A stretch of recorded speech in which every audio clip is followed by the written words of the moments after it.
Sini kedai kasut Manji Z. Sedang elok. Manji Z ni dekat belakang Yombik aku jumpa. Cari kasut je Kasut raya, kasut raya. Kedai Manji Z ni memang kedai yang tiap-tiap tahun aku datang cari kasut aku. Orang selalu nampak kan aku selalu pakai kasut New Balance kan. Setahun aku pakai, tahan.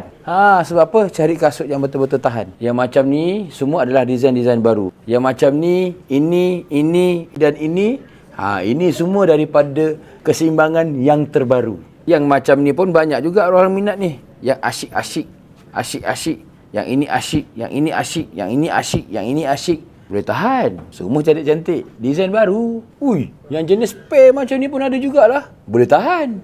Ada yang coklat macam ni. Ini di antara kasut yang hot item pada tahun lepas. Tapi sampai tahun ni, masih lagi ramai peminat dia. Boleh tahan juga. Vans getah ni pun boleh tahan juga kan. Banyak yang cantik. Tapi yang ni boleh cantik. Macam jelly. Ini kalau bawa pergi masjid ni. Yang ini, yang ini, yang ini. Sampai surga cari slipper ni lagi. Slipper ni aku dengar mendunia. Sampai dekat dia punya store pun dah kosong lah. Tapi dekat Manji Z ada barang lagi. Yang mana baju raya olive green.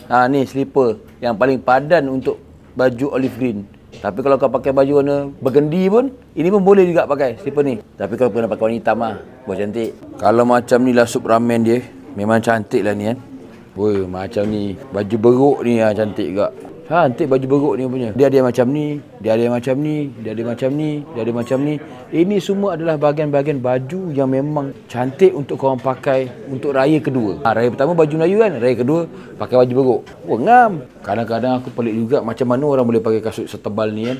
Tapi awet-awet ramai pakai kasut macam ni. Korang tunggu apa lagi? Aku dah beli satu slipper kat sini, cantik kan, warna biru kan. Ni slipper raya aku tahun ni. Jadi korang pergi tengoklah kat dalam ni. Apa lagi korang nak. Hari-hari buka daripada 12 tengah hari sampai 12 malam. Kadang-kadang 3 pagi pun buka lagi kedai ni. Korang lalu kat sini. Ingat tau, belakang Yombik, Batu Pahat. Yang penting, marum.